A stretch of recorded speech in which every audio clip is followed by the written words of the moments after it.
So we've started a new part and we're going to continue on with our groundwork, working up to our desired theorem. So Theorem 4 is going to follow directly on from Theorem 3, and it is to do with what if we have a matrix where two of the rows or two of the columns are identical to one another. So for the sake of an example, I'll give you a 3 by 3 matrix. So 1, 2, 4, 6, minus 1, 8. And let's say the third row just happens to have the exact same entries as the first row. So this is what I mean by two of the rows being identical to one another. Row 1 is identical to row 2 here. If this is the case, if you have a matrix where two of the rows are identical to one another, or indeed if two of the columns are identical to one another, I claim you can instantly conclude that that matrix has determinant equal to 0, i.e. it's a singular matrix. Now why can you do this? Well, Theorem 3 tells us that we can switch two rows of a matrix, and the determinant of the new matrix after switching will be minus that of the determinant of the original matrix. So if we now switch these two rows that are identical in this matrix, of course, bringing this down here and moving this up here, the matrix that you get overall at the end is going to be absolutely identical. Therefore, its determinant is going to be the same thing. So what equation do you get here? You get that the negative of the determinant of A, which is what the determinant post-switch should equal, has to equal what the determinant was initially because it's the same matrix. But of course, you can just rearrange this. 2 det A is therefore equal to 0, and therefore the only solution to that is that det A is equal to 0. So that's the argument then for why, if you've got two identical rows, your determinant is immediately 0. And of course, this doesn't just apply for 3 by 3 matrices. This was just for the sake of having an actual concrete example. If you've got an n by n matrix where two of the rows are identical, the determinant you can conclude is immediately 0 because of this argument of if I switch those two rows, the determinant of the new matrix must be minus that of the original one, but the matrix is exactly the same after you've switched those two identical rows. Therefore, minus det of A must equal det of A, and therefore the only possible real number that satisfies that is det A is equal to 0. And this holds true also if we're dealing with a matrix with two identical columns. We've proven in Theorem 3 that if we switch two columns, again, the determinant goes to the negative. So again, if we draw a simple picture, here's our matrix, and we have two identical columns, this column and this column, then if we switch them, the matrix post-switch must have determinant minus the det of the original matrix, but because the matrix after the switch is identical to the matrix originally, then its determinant is going to be the same thing. So again, you get this equation, and there's only one solution, det A is equal to 0. So identical rows or identical columns in a matrix, you can immediately conclude that that matrix is singular, it has determinant 0. That's Theorem 4. Now in Theorem 5, you're finally going to see how we're getting edging closer to where we actually want to be. So in Theorem 5, we're going to think about what if we have one row as a constant multiple, a linear multiple of another row. In that case, you can also conclude that the determinant has to be 0. So again, we'll take our example of a 3 by 3 matrix. Now I'm going to multiply that first row by 2 to get 2, 4, 8 here. 6 minus 1, 8, 1, 2, 4. So I've left row 2 and row 3 the same, but I've multiplied this one by 2. Now that means that this one is 2 times this row. So it's no longer identical to this row, but it's 2 times this row. Well, using Theorem 4 and Theorem 2 combined, we can also conclude that this matrix must have determinant 0 as well. Because this one tells us that if you have an identical row, it's going to have determinant equal to 0.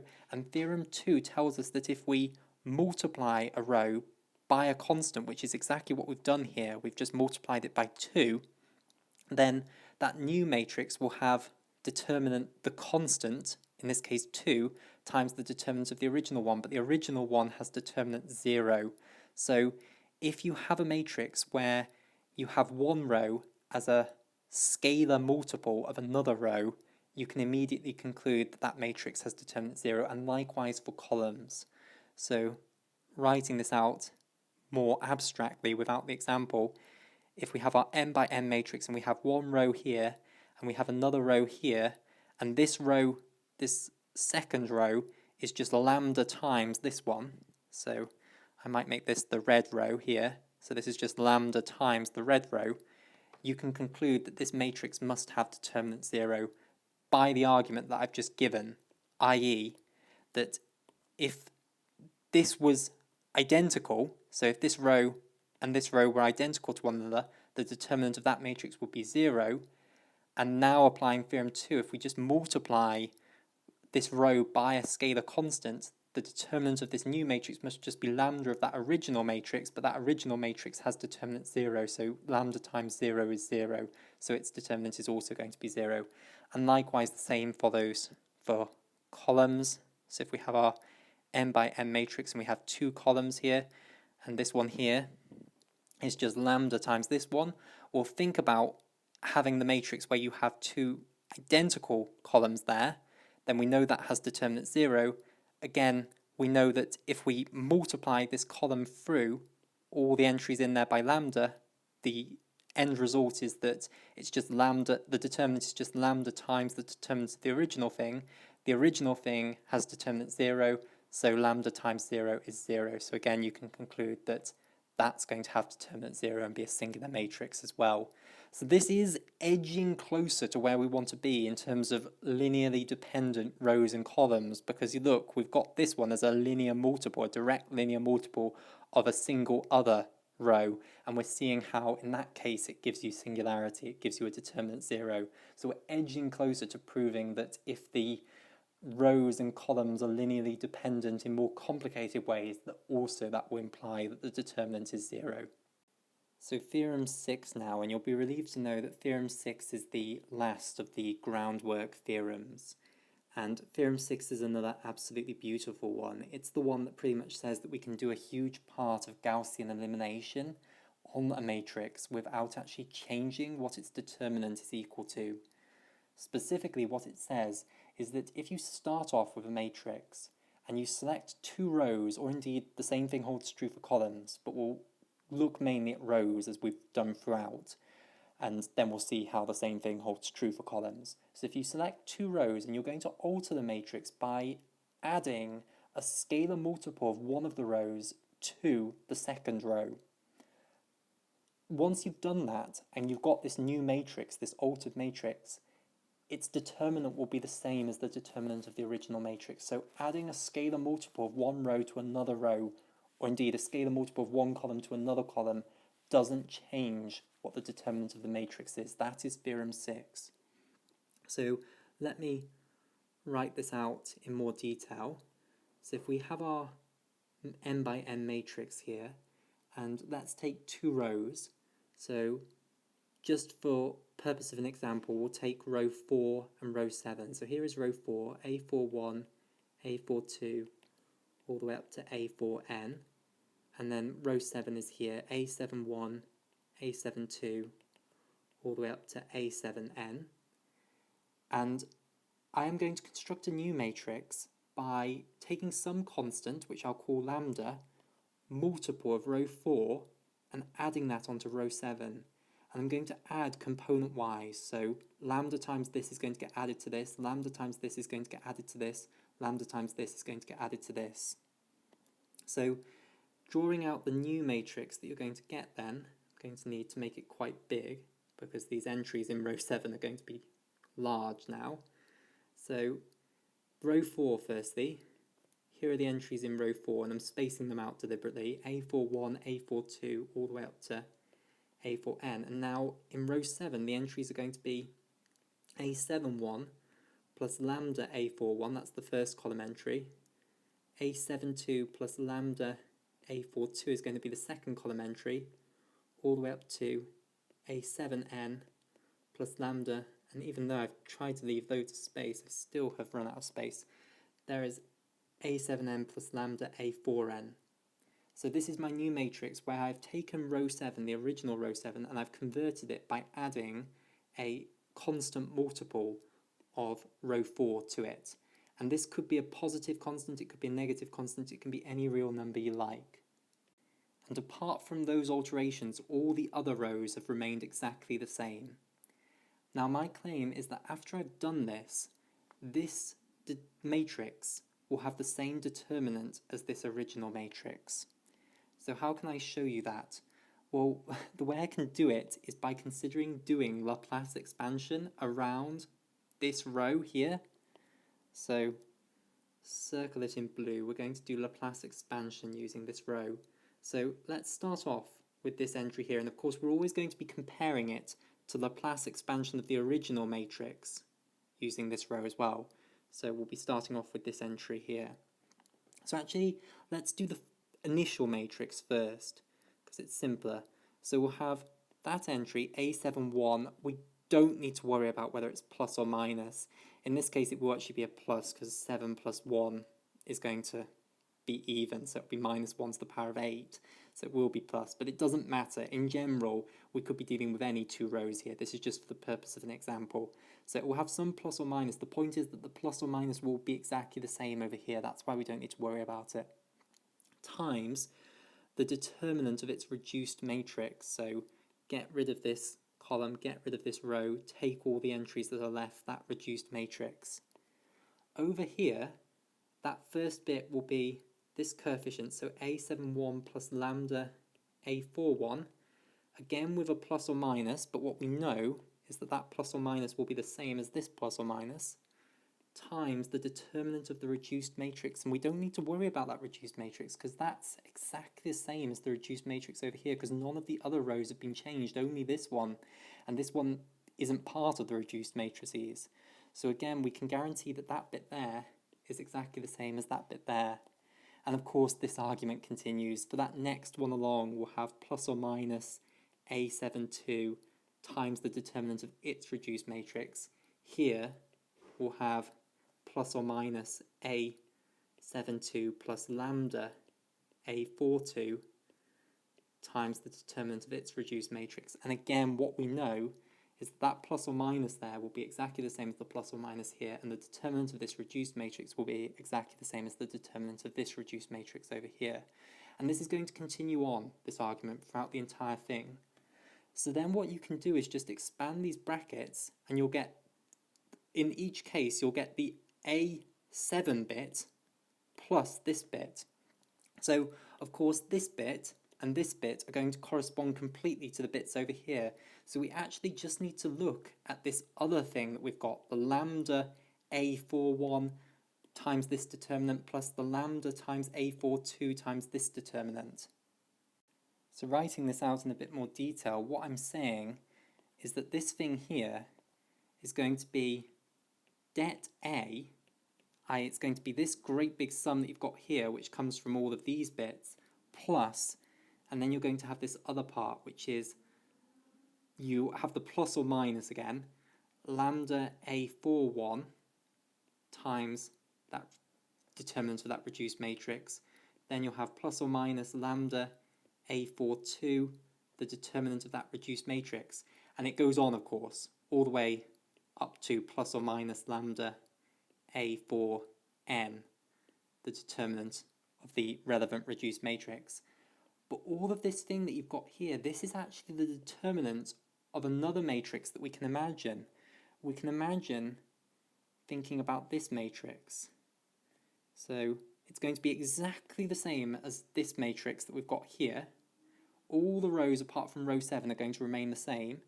So here is row 4 written out, A41, A42, all the way along to A4n. And then row 7 is going to be lambda A41, lambda A42, all the way along to lambda A4n. If you consider what the determinant of that is and doing Laplace expansion around here, you would get this exact thing here. These reduced matrices are the exact correct ones for this to be the Laplace expansion of the determinant of this using that row. But of course, what have we just proven with row 5? We've proven that Theorem 5 is that if you are looking at the determinant of a matrix where one of the rows is a constant scalar multiple of another row, it has determinant 0. And that's exactly what this matrix is. This row and this row are scalar multiples of one another. This one is lambda times this one. Therefore, this matrix is going to have determinant 0. Therefore, this thing, which is the determinant of this matrix, must be 0. Hence, the determinant of this one must overall be equal to the determinant of the original one. So basically, all of these additional bits that appear in this Laplace expansion for this altered matrix here, determinant, they all overall end up contributing nothing. They all cancel each other out, so it ends up just being exactly the same as the original determinant. And the exact same argument holds true if we're dealing with columns instead of rows. So again, I won't go through this in as much detail, but we'll just draw a little picture to illustrate this. So if we have two columns here, this one, and we alter it by making this second one this plus a constant multiple of this. So if we call this, we'll call this column, we'll just call it C, and then we'll call this C bar.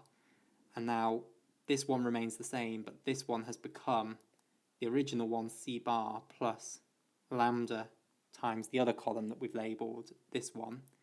Then the determinant of this modified matrix is going to be exactly the same as the determinant of the original one, and it's going to follow by this same argument. You can do Laplace expansion using this altered column here, and the Laplace expansion can be broken down into two parts. For each one of the coefficients, you're going to have the analogous of this, where you'll have the bit that comes from C bar, and then the lambda times the bit that comes from C. So you can split it up into two great big parts. One part will just be equal to the determinant of this, and then you'll have something that's equal to the determinant of a matrix where you have C and lambda C in those two positions. So it would be equal to the determinant of this matrix where you've got C there and then lambda C there. But of course, by Theorem 5, we know that this sort of a matrix is going to have determinant 0. So the same proof holds true for columns, that if you add on a scalar multiple of one column to another column, it does not change the value of the determinant of the matrix. So we've now finished the groundwork and we're ready to actually prove what we wanted to prove. So I'm going to begin just by copying down the equivalence that we're trying to show, because it was in the previous part, so I've lost it. So det A equaling 0 is equivalent to the rows of the matrix A being linearly dependent, and it's also equivalent to the columns of matrix A being linearly dependent. And of course, because they're both equivalent to det A equaling 0, they're then equivalent to one another. So we want to prove these two parts, and we're going to start actually with the backwards directions, so these directions of the arrows. We're going to prove that if the rows are linearly dependent or the columns are linearly dependent, then it implies that the determinant of the matrix must be 0. And as always, we'll do the row case first, and then we'll see how the proof carries over to the case of the columns. So let's say we have our matrix here, and the rows are now linearly dependent. And hopefully you know what the meaning of linear dependence is. It means that there is a non-trivial linear combination of the n row vectors here that makes the 0 vector.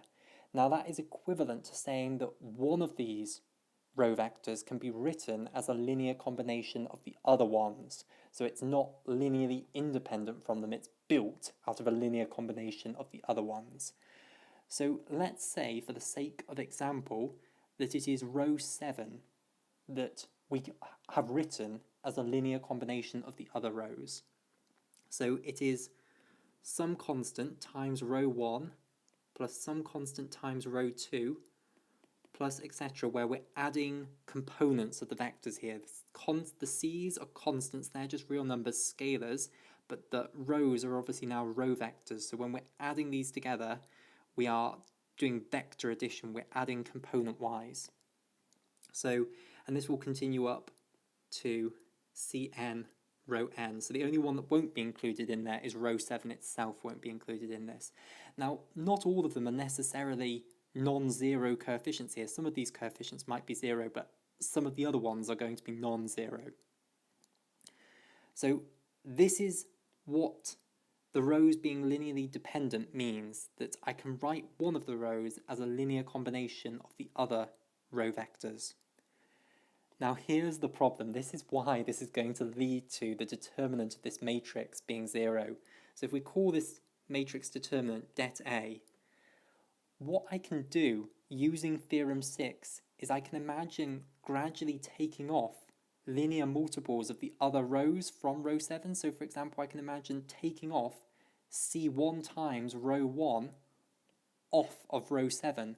So I can imagine transforming this to this new matrix here, where row 7 is now row 7 minus C1 lots of row 1.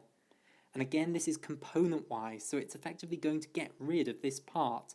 Now, this new row 7 is just going to be this part, because all of the components in this row 7, which was a row vector, an n-dimensional row vector, they've all had C1 times the equivalent component in row 1 taken away, which gets rid of this part. So now row 7 is just made up of this bit.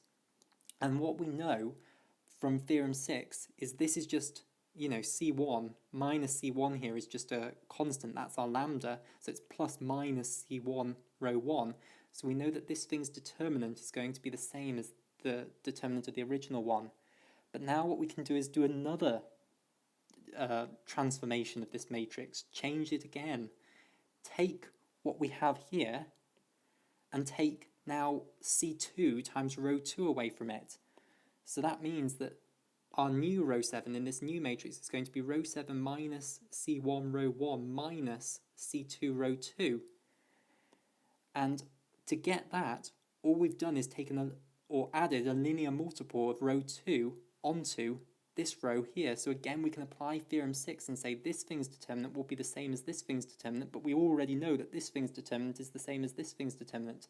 And you can continue on like this. You can take away all of these linear multiples of the rows that you need to take away here, and eventually what you'll be left with is absolutely nothing. So you'll end up transforming this row 7 into 0, 0, 0, 0, 0.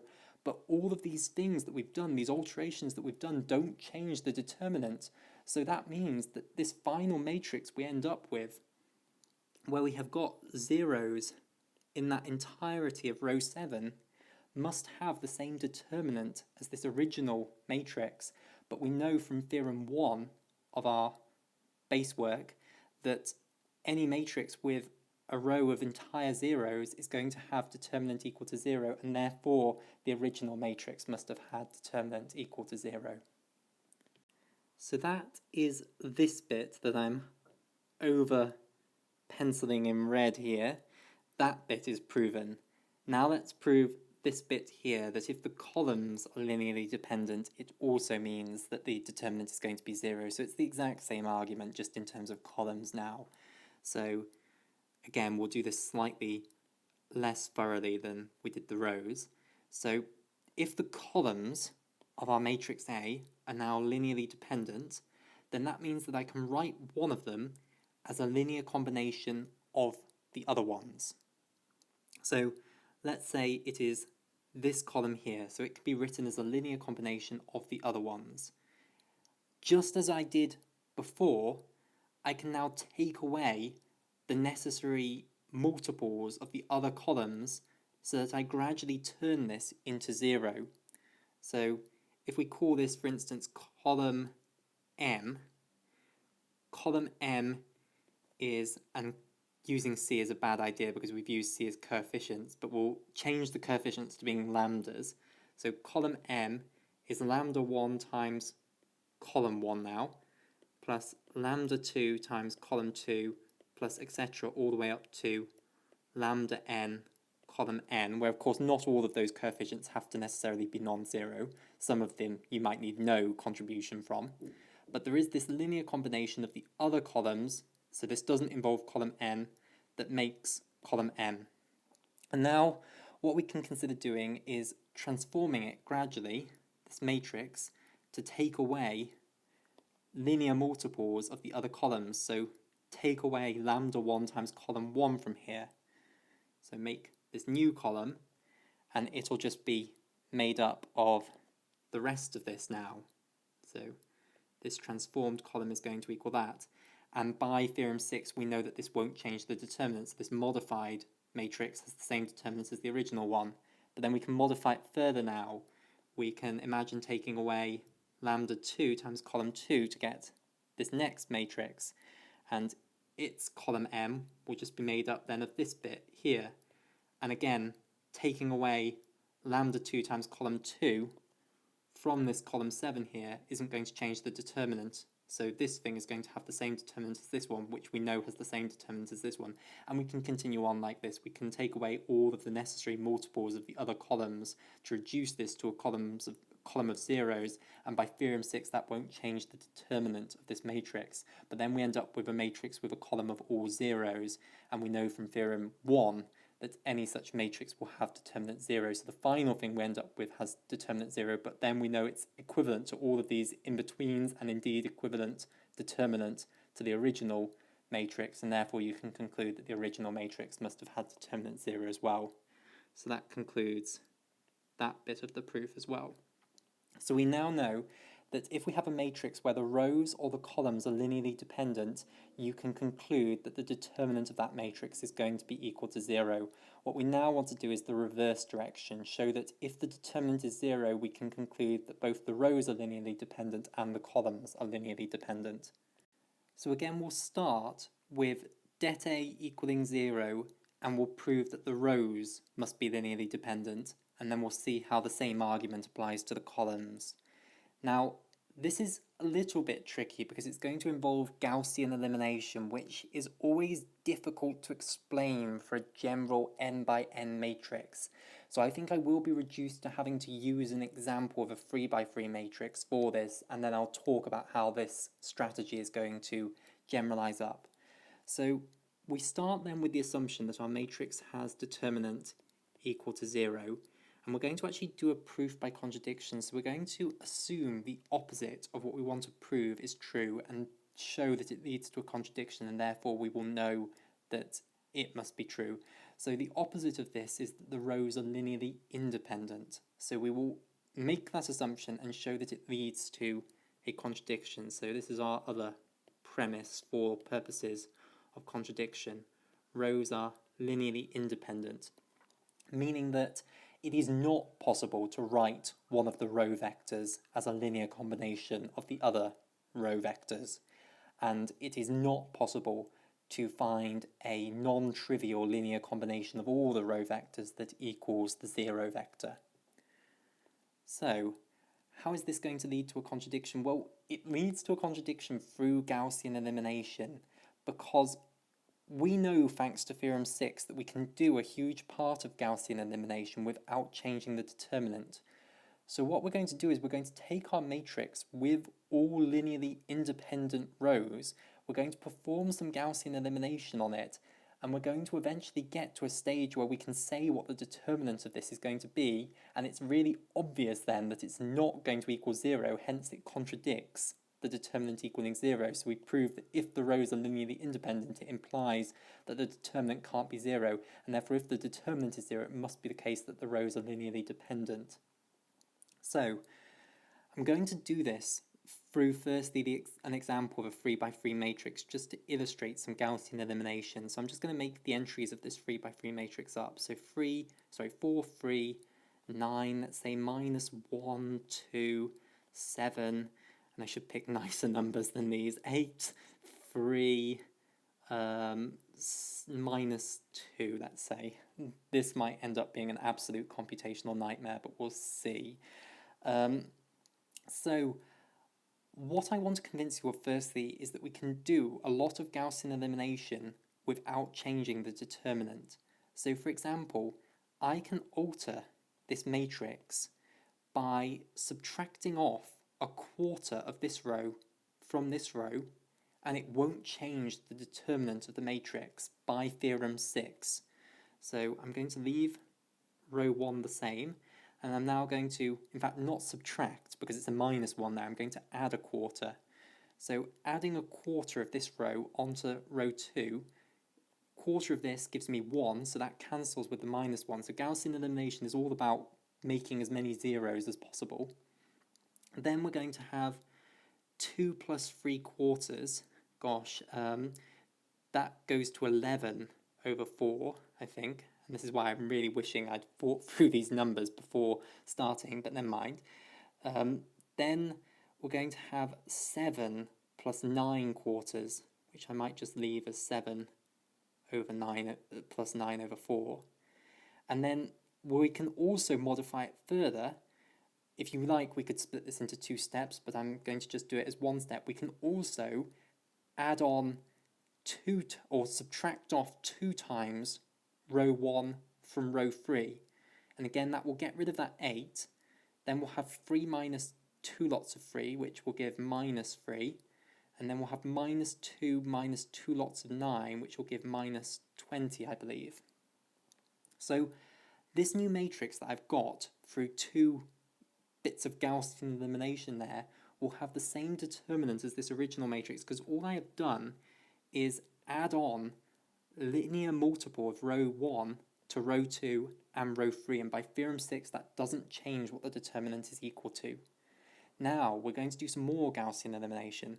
We're going to use this one here to get rid of this thing here, and we can use it to get rid of this thing here, because what we are trying to do is get a matrix with just diagonal entries, or just at least one entry in each row and each column, because then we know immediately what the determinant must be. It's just all of those things multiplied together if they're in the diagonal. If they're not quite diagonals, you know, if you've got this, this, and this left over, then you might have to adjust it by a plus or minus 1 to account for the permutations. But if we can get them all in the diagonal, that's absolutely perfect, because the determinant is just then equal to all of them multiplied by one another. And that's how we're going to prove that the determinant isn't 0 in the case of these linearly independent vectors.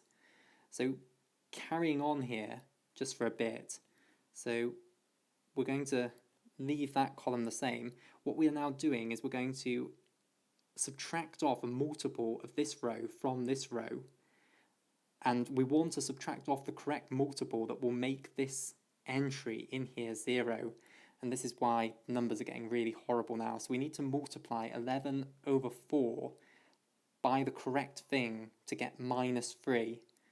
So we're going to want -3 times 4 over 11. So it's going to be -12 over 11, I believe, that we need to multiply it by. Yes. So this one remains exactly the same. That goes to 0. We then need to actually put what this is equal to, 7 plus 9 over 4. So 7 times 4, and this is turning into an absolute computation nightmare, but I apologise for this. 28 plus 9, we won't do this for much longer. This makes 37 over 4, so that's 37 over 4 here. And now we're doing 9 minus 12 over 11 times 37 over 4. What an absolute nightmare. And continuing on, you'd do the same thing to that bottom row, so you'd add on, in this case, 12 over 11 times this row here, which would make that 0, and then we'd have -20 plus, again it would be 12 over 11 times 37 over 4 here. And now what you'd finally then do is use this entry here to get rid of these entries. So you'd subtract off whatever multiple is necessary of this row from this row and this row to clear out these bits. And each time you do this, so going from this one to this one, this didn't change the determinant either, because all we were doing was adding on a constant multiple of row 2 to row 1 and row 3, and by Theorem 6 that doesn't change our determinant. When we do this final bit of manipulation to clear off this one and clear off this one as well, it again won't change the determinant. In fact, we can actually just now get this into final form. It'll be 4, 0, 0, 0, 11 over 4, 0, 0, 0, and then whatever this monstrosity is, minus 20 plus 12 over 11 times 37 over 4, whatever that comes out to. Because all we've done is take the multiples of this, and I didn't bother to actually work out what they are, but I don't actually need to bother working out what they are. They will exist. There will exist some multiple of this that is equal to this, and some multiple of this that is equal to this. And if I have selected it correctly, and these are linearly dependent, this should all work out nicely. So it will get rid of that, and again, going from this to this doesn't change the determinant because I have just taken off or added a linear multiple of this row to this one and this one. So I did just pause the video, and I paused the video because I wanted to check that this monstrosity isn't 0. You see, that's what could have gone wrong. If this had come out as 0, then this final row here would have been linearly dependent on the two preceding rows, because we would have reduced it to 0 by adding on linear multiples of the other two rows, meaning that it is itself a linear multiple of those other two rows, i.e. linearly dependent on them. But it doesn't. I did pick these numbers well. These three vectors are not linearly dependent, they are linearly independent. So this comes out as something non-zero, and therefore there is a multiple of it that equals this, and a multiple of it that equals this, and therefore I can subtract those multiples off. I can subtract those multiples of this row off from those two rows without changing the determinant, and it will just get rid of those bits. So it will overall be turned into this thing. And this thing is guaranteed to have the same determinant as the original thing, but now we know what the determinant of this is. Because all of these things are 0, the only product that is going to not be 0 is this one times this one times this one, and because it's all diagonal entries, it's going to have a +1 in front of it rather than a -1. So therefore we have shown that this thing's determinant is not going to equal 0. So what we did here, these successive row operations that took this matrix and transformed it into this matrix in this beautifully simple form that has the same determinant as our original one, but this one only has a single non-zero element in each row and each column, that is called Gaussian elimination, and this generalizes to the n by n case.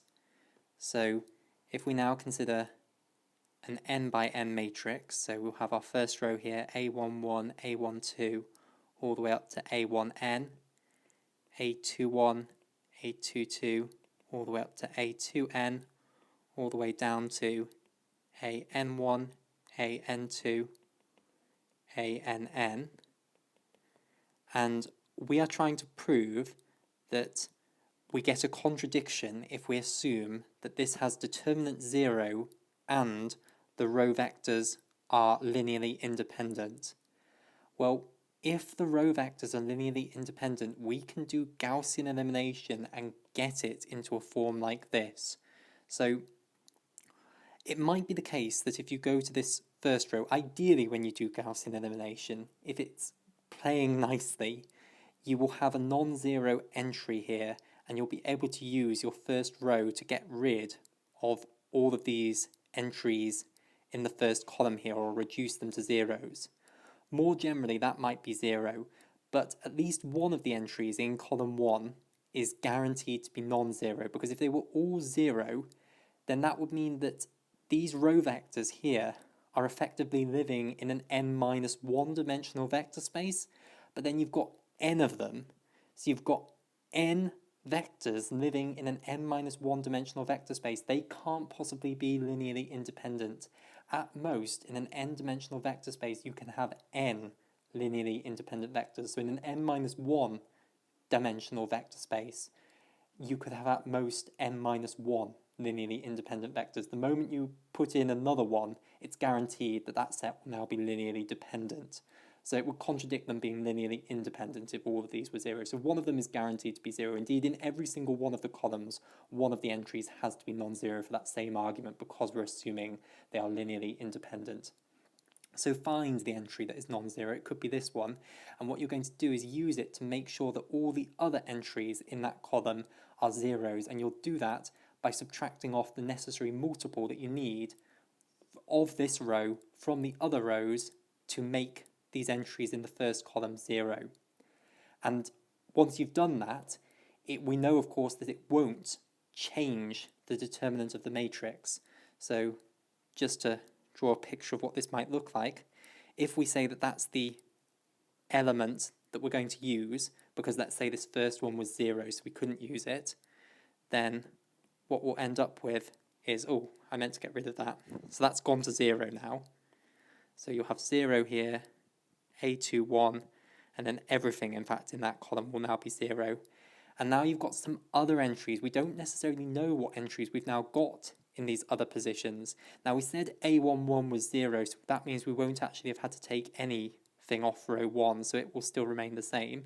Row 2 will still remain the same as well, but these other rows will be modified because they've had some multiple of row 2 taken away from them, so they won't be the same coefficients here now. And then you proceed forward. So you go to one of the other rows, not this one now. This one is the one that's going to stay here. So you go to one of the other rows where you need a non-zero entry in one of these. And again, it's guaranteed that one of the remaining rows, so we're excluding row 2 now, one of the remaining rows must have a non-zero entry in this second column, because if you look at those other rows, excluding row 2, they are now all n-1 dimensional vectors because they've all got zeros here. So they're all living in R n-1, and we've got n-1 of them.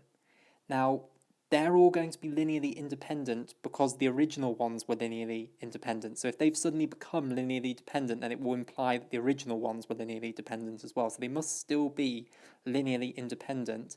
So if it was the case that all of them had zeros in that entry, in that column, then they'd all be living inside n-2, but you've got n-1 of them. So the same argument holds true that they can't be linearly independent if all of them have zeros in this entry. So one of them must have a non-zero entry, so you can use that one to then get rid of all the other ones. And this argument continues on. So overall, what you will manage to do is reduce it down to a matrix where you have nearly all zero entries, but you just have a few non-zero entries, and for each row and each column, you're only going to have one non-zero entry, just like you did here. This row only had one non-zero entry, this column only had one non-zero entry, this row and this column, again, only have one non-zero entry, and the same for the final rows and columns.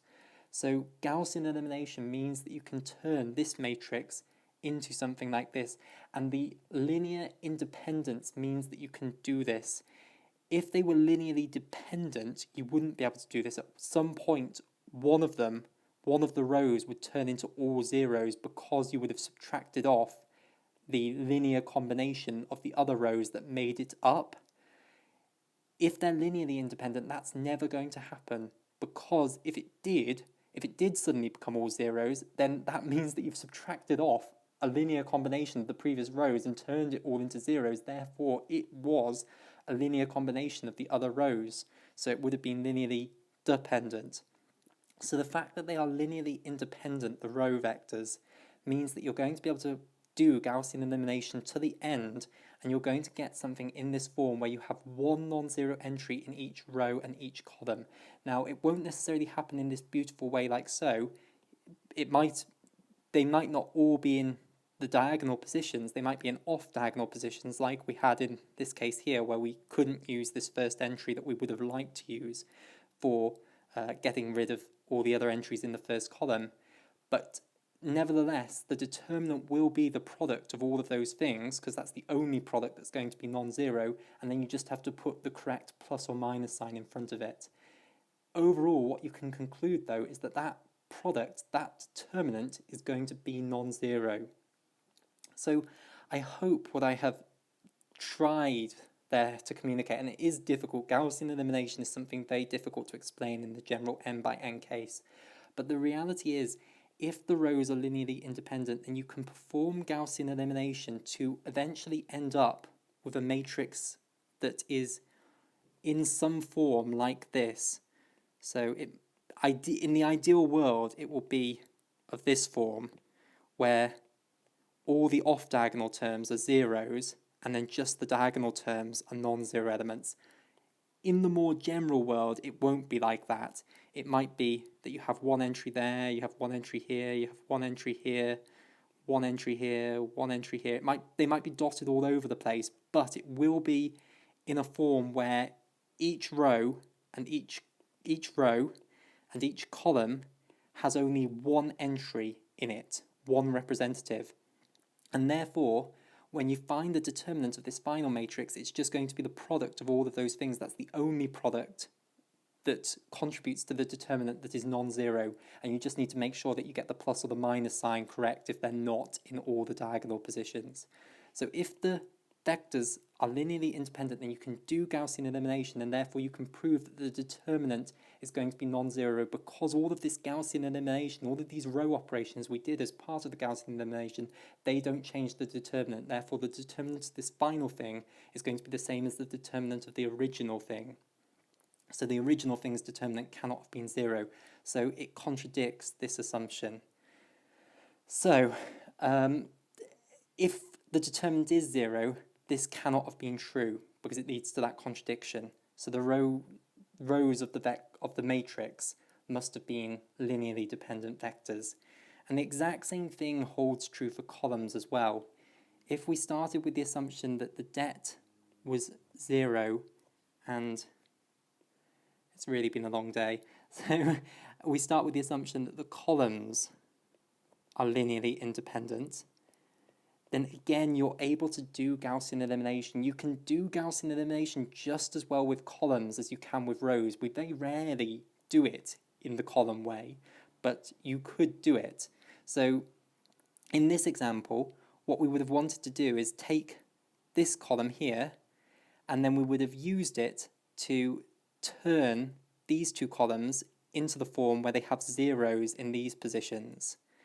And then what we would have done is we'd have used this one then to get rid of this entry here and this entry here and turn those to zeros. So we'd be turning rows to zeros so that they've only got one entry that's non-zero in, rather than, in the usual case, we do row operations rather than column operations to turn whole columns into this form where there's only one entry that's non-zero.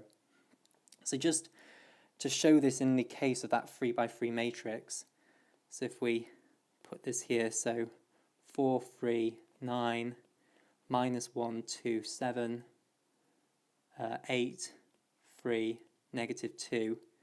So this is going to work really nastily because it's not nice multiples at all. But if we subtract a multiple of column 1 here away from this, and we're going to need to subtract 3/4 of it, then that will reduce column 2. So we leave column 1 alone, 4 minus 1, 8. Then we subtract off 3/4 of column 1 from column 2. That'll turn that to 0. Then we've got 2 plus 3/4, which will make 11/4. And then 3 plus, minus 3/4 of 8, which is minus 6. That goes to minus 3. And now let's do this one. So we will also subtract off an appropriate multiple of column 1 from column 3. So that's going to be, we need to subtract off 9/4 this time. So it'll be 0, 7 minus 9/4, and then minus 2 minus 9 over 4, which is going to be minus 18. So that will also go up down to minus 20. So hopefully that gives you the basic idea of column operations. I won't take this specific calculation any further. What you'd now do is you take away an appropriate multiple of this column from these two columns to reduce this entry to 0 and reduce this entry to 0. And then you'd have some entry here and you'd take an appropriate multiple of it to get rid of this one and this one. And each time we do one of these column operations, just subtracting off a multiple of one column from another column, it won't change the determinant. So all these transformations or operations are keeping the determinant the same. Now, if the columns are all linearly independent, this column operation form of Gaussian elimination will again reduce the matrix into something like this, where you just have entries one entry in each row and each column, and as I say, those column operations won't change the determinant, so the determinant of this is the same as the determinant of the original thing, and we know what the determinant of this is going to be. It's just going to be the product of all of these with the appropriate plus or minus in front of it. So overall, the same argument holds true for the columns being linearly independent. You can do Gaussian elimination and then prove that the determinant is not zero using Gaussian elimination. So this contradicts this, and therefore this has to go. So if we start with the assumption that the determinant is zero, it cannot be the case that the rows are linearly independent, and it cannot be the case that the columns are linearly independent. Therefore, it must be the case that the rows are linearly dependent, and the case that the columns are linearly dependent. So we can now colour in these directions. And we have therefore proven that det A equaling 0 is equivalent to the rows being linearly dependent and equivalent to the columns being linearly dependent, and therefore we can finally colour in this dependence here again, because if this is equivalent to this and this is equivalent to this, then by transitivity this is equivalent to this. So that concludes the video. That is what we wanted to prove, and we have done it. Thank you for watching.